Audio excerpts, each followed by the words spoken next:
Pollution control board అధ్యక్ష చాలా నిర్లక్ష్యంగా పొల్యూషన్ కంట్రోల్ బోర్డు అసలు ఉందా లేదా, అసలు ఆ బోర్డు కానీ దాంట్లో ఉన్న టాస్క్ ఫోర్స్ కానీ దాంట్లో ఉన్న మెంబర్ సెక్రటరీ కానీ ఎక్కడా కూడా పని చేస్తున్నట్టు ఎక్కడా కనపడతలేదు అధ్యక్ష. ఏదన్నా పని మీద వెళ్తే డిప్యూటీ సీఎం గారి పేరు చెప్తున్నారు అధ్యక్ష. ఆయన చేయొద్దన్నారు, ఆయన ఆఫీస్ నుంచి చెప్పాలి, ఆయన మాట్లాడాలి, ఆయన వెళ్తే కలవట్లేదు అని డైరెక్ట్గా చైర్మన్ గారు చెప్తారు అధ్యక్ష. అంటే ఎందుకు మాట్లాడుతున్నాం అధ్యక్ష, ఇప్పుడు ఈ ప్లాస్టిక్ని నిరోధించడం ఇది ఒక ఇష్యూ అయితే దానికి డిప్యూటీ సీఎం గారు చెప్పారు, అది బ్రహ్మాండమైనటువంటి ప్లాన్, యాక్షన్ ప్లాను. దాన్ని నిర్వహించి ఎమ్మెల్యేలు ప్రజాప్రతినిధులు అందరూ బాధ్యత తీసుకుంటే బ్రహ్మాండంగా జరుగుతుంది అధ్యక్ష. కానీ ఫ్యాక్టరీల పొల్యూషన్ అధ్యక్ష, ఇక్కడే ఉన్నారు కృష్ణయ్య గారు చైర్మన్ గారు, పెద్ద పెద్ద వాళ్ళందరినీ కూడా వాళ్ళు మరి ఏం ఇన్ఫ్లుయెన్స్కి గురవుతున్నారో తెలియట్లు. కానీ రామ్కి పరిశ్రమ అధ్యక్ష ఈ పొల్యూషన్ దాంట్లో ఆయన కూడా వెళ్ళి విశాఖపట్నంలో ఇన్స్పెక్షన్ చేసి వచ్చారు. ఆయనే చెప్పారు ఆయన నోటెమట చాలా పొల్యూషన్ని డైరెక్ట్గా సముద్రంలోకి వాళ్ళు ఇండస్ట్రియల్ వ్యర్థాలని ఈ ఫార్మాస్యూటికల్ వ్యర్థాలని వదిలేశారని చెప్పారు. అలాగే గౌరవ ముఖ్యమంత్రి గారు కూడా దాని మీద స్పష్టమైన ఆదేశాలు ఇచ్చారు, అలాంటి వాటి మీద చర్య తీసుకోండి అని. దాని మీద చర్య తీసుకోరు అధ్యక్ష. మున్సిపాలిటీస్ పనిచేయాలి.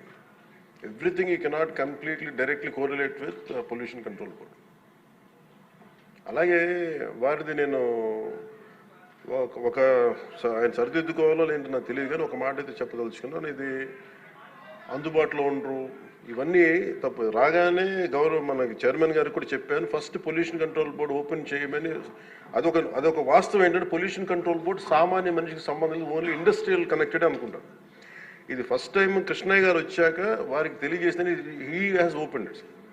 ఎవరైనా సరే ఎనీ ఆఫీస్కి వెళ్ళిపోయి మీరు పొల్యూషన్ కంట్రోల్ బోర్డు ఆఫీస్కి వెళ్తే మీకు అది ఓపెన్గా ఉంటుంది. దానికి నేను బాధ్యత తీసుకున్న తర్వాత మొట్టమొదటి చేసిన అధ్యక్ష. కాకపోతే దీని మీద అవగాహన కల్పించాలి, అసలు వెళ్తే కొంత సమాధానం. ఎందుకంటే first of all there is extensive employment shortage ఉంది, దానికి అదొక మేజర్ సమస్య. అలాగే వారు లేవనెత్తింది ఇంకొకటి రామ్కి సంస్థ మీద, వారికి షోకాస్ నోటీస్ ఇష్యూ చేయడం జరిగింది, యాక్షన్ తీసుకోవడం జరిగింది.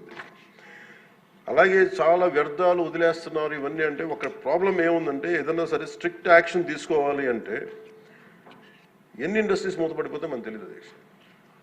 ఇప్పుడు మీకు ఇందాక నేను ఎందుకు ప్రస్తావించానంటే ఉదాహరణకి ఫ్లెక్సీస్. ఇప్పుడు ఫ్లెక్సీలని వెంటనే మనందరికీ తెలుసు, ఫ్లెక్సీస్ మైక్రో లెవెల్ డిస్ట్రిబ్యూట్ అయిపోయి భూమిలోకి ఇంకిపోతున్నాయి, నీళ్ళలోకి వెళ్ళిపోతున్నాయి, గాల్లో కలిసిపోతున్నాయి, ఆ తిరిగి తల్లి గర్భంలోకి వెళ్ళిపోతుంది, ఇవన్నీ తెలుసు. కానీ ఏదైనా వెంటనే బ్యాన్ చేద్దామంటే it has become an employment source for many people. కొన్ని కుటుంబాలు రోడ్డు మీద పడిపోతాయి. సో దీనికి ఏం చేయాలి? దీనికి చాలా సహజ క్రమంలో తీసుకురావాలి, ఒక మార్పు పట్టుకురావాలి, చాలా సహజ క్రమంలో కొంత అవగాహన కల్పించాలి, వారికి కొంత తెలియజేయాలి.